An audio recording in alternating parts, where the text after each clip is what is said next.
Hello viewers, this is Fahim Munaim welcoming you to our editor's guest program. Today we have a very distinguished diplomat in our studio.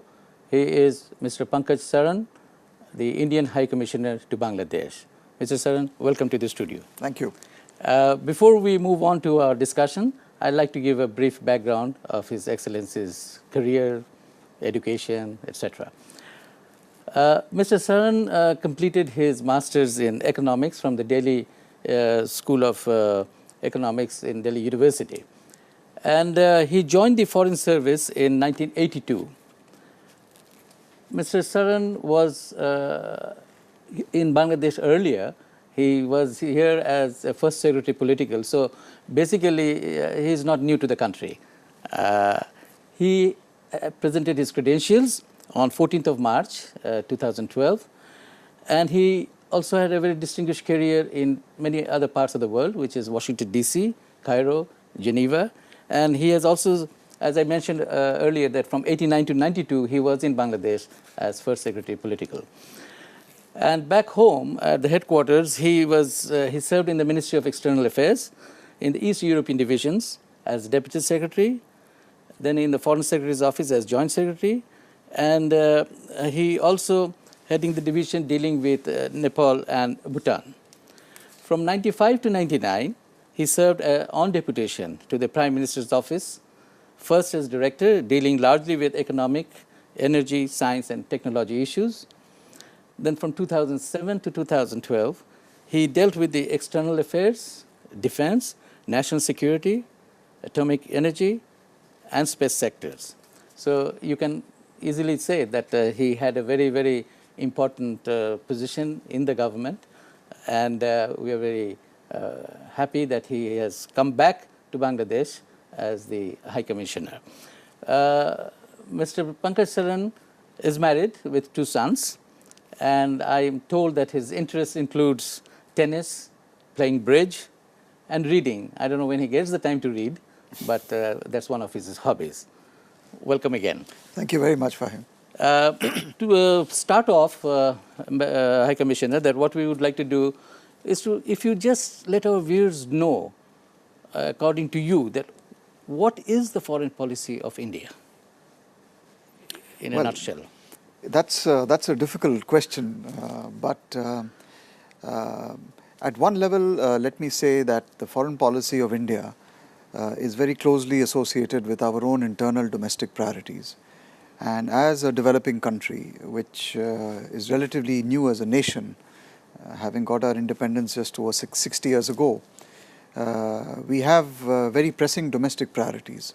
And the most important to my mind and to the mind of our policy makers is the economic development, the social development, and the human development of India. And to maintain a social fabric of the country which corresponds to the population and which enables the population at large to overcome centuries of deprivation and poverty. Now, keeping that in view, what we would like is to develop a policy which enables India to create an external environment which is conducive to our development. Now, that environment naturally is at many levels. It is at the regional level, it is at a global level.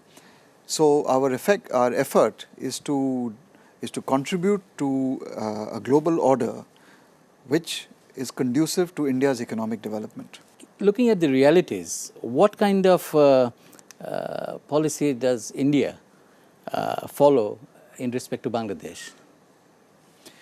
Well, I think the relationship with Bangladesh is one of the key relationships we have, not just in the region, but with any country in the world. And the reason for this is that we were very closely associated with the events of 1971. And of course, up to 1947, we were part of one country. So the partition of British India was one of the most significant events of the 20th century.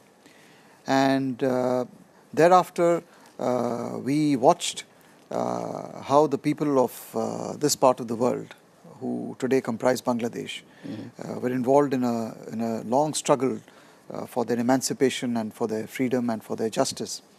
So our relationship with the people of Bangladesh, I think, traces back to those years. And ever since then, we have, over the last 40 years, tried to build a relationship which is, in a sense, helpful to both India and Bangladesh. Admittedly, there have been periods which have been good for the relationship and periods which were not so good. But if you look at the long-term trend, then the effort on the Indian part has been to reach out and develop a relationship which helps Bangladesh and helps India in all the walks of life in which the people are engaged in. So, at a broad level, I think that is what I would be able to say. Now, you have been here and you have been passing through very hectic times, and we are going through a very crucial time also. I was just wondering, how does India look at the political crisis that Bangladesh is facing today? How does India look at it? Well, as a neighbor of Bangladesh and as two countries who share such a long border, naturally neither India nor Bangladesh can remain unaffected or be indifferent to what happens in each other's countries. So we have an interest in what happens in Bangladesh, and I'm sure Bangladesh has a similar interest in what happens in India. Because at one level, the destinies of our two peoples and our countries are very, very closely linked, more than perhaps any other two countries in the region. Effectively, we wish the people of Bangladesh the best. We would wish them to overcome their differences, to be able to resolve their differences in a manner which is peaceful, which is done through dialogue, through discussion, and the outcome should be such that it is acceptable to all the people of Bangladesh. And we do not have any intention to interfere in the internal affairs of Bangladesh, but as a friendly neighbor and as a well-wisher, we do hope that the people of Bangladesh and their leaders can arrive at solutions and at outcomes which enable the people here who are living in Bangladesh to realize their aspirations. You know, Mr. Saran, that over here there is a perception that particularly by the not the ruling party, the others, that New Delhi interest in Bangladesh increases when a particular political party is in power, and the other way around. This has been a perception. It's not the reality, or maybe it is the reality. I have no idea about that. Now, how does one clarify that position? Because you see the top high-level visits from India, right from the present president, who was that time the finance minister, he was the acting prime minister, foreign minister. He had paid several visits. Your foreign secretary paid a visit. Many ministers are coming over here. And I understand these are maybe mostly development issues and other areas. But the perception again is that India is always extremely favorable to Bangladesh government if a certain political party is. How far is that is the truth, or how do you explain that? Well, actually, I'm very glad you asked this question, because you know, this is important to. It's important to you know, to kind of clarify this this whole matter. Let me say that our friendship has and will always be with the people of Bangladesh. We have always wanted to have a broad-based and an inclusive relationship with Bangladesh. We are also convinced that the opposition has a key role to play in any democracy, including in Bangladesh, and that all political parties and the institution of a political party is a pillar of democracy.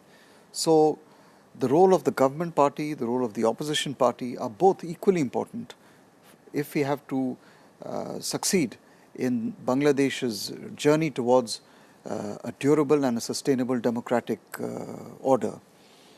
Having said that, let me also say that the government of India deals with the government of the day in Bangladesh. That's how it should be. Now, if the people of Bangladesh have chosen their representatives and they are currently in power, then frankly it is appropriate for us to be trying to deal with the government of the day and also trying to advance our relationship with the government based on the principles of mutual respect and mutual sovereignty and non-interference, and which is what we are trying to do. And I believe that we have made progress in the sense that we have broken new ground, and we have a relationship which we believe has contributed to the betterment of both countries. At the same time, being a democracy ourselves and recognizing the importance of the opposition, we have kept in constant touch with the opposition parties right through on a regular, consistent basis. And we have had fairly high-level exchanges with the opposition in Bangladesh. And to the opposition, we have told them that we recognize their role in a democracy, and we have sought to also keep them abreast of our relationship with the government. But on the whole, as I said, we want our relationship with Bangladesh to be sustainable and to be durable, to be broad-based and to be inclusive. And we would wish to proceed in that direction. Yes, India has a relationship with the Awami League, but so does every Bangladeshi, to the extent that this was the party which was in the forefront of Bangladesh's liberation war. And at that time, as it happened, it was the party of the day. And in that capacity, various organs of the Indian state and the people of India were actually exposed to the Awami League. So there is a historical context to that reality. But having said that, we are ready to deal with, and we have dealt with, the government of the day. Whichever government is thrown up by the people and is elected by the people, India will be most happy to deal with them.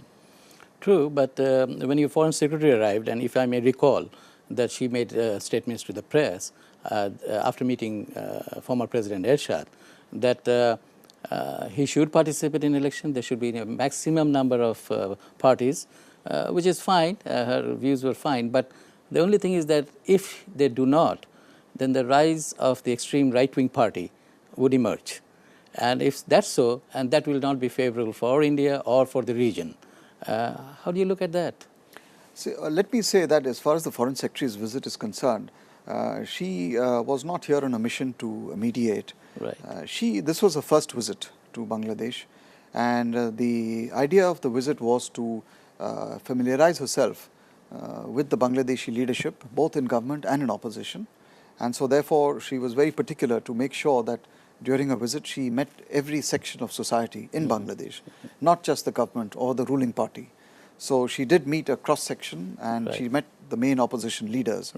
That was intended to show India's engagement with the people at large.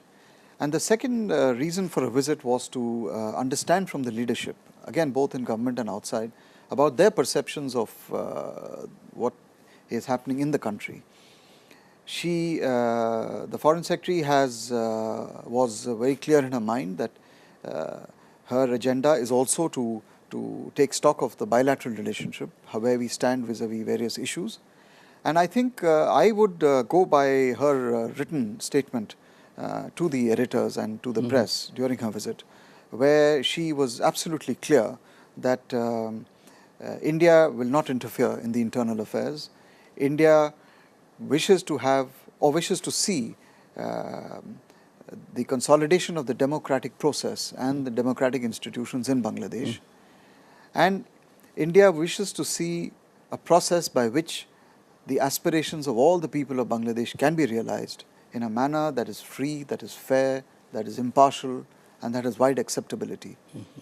And to the extent that she did, she discussed and asked the views of both the main opposition leaders about the forthcoming elections. And they, of course, explained to her their own positions.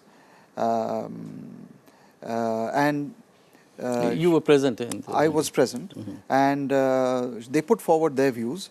But as I said, there was absolutely no intention to interfere in the decision making of any party. We have deep respect for the views of all the parties, and it is actually up to the parties, the political parties of Bangladesh, to arrive at any solution. Yeah, that's there. And India will be happy to deal with and to work with any arrangement that is arrived at, and which throws up a process by which ultimately the people can contribute. The people can put across their views and exercise their right to franchise. We'll continue this interesting Sure. discussion. Sure. Mr. High Commissioner, as you know, that in television it's customary to take a short break. Absolutely. And I'll just go for a minute Sure. and then come back again. Sure. Most welcome. Absolutely. Viewers, we'll just take a short break and be back again to a fascinating discussion I'm having with His Excellency Mr. Pankaj Saran.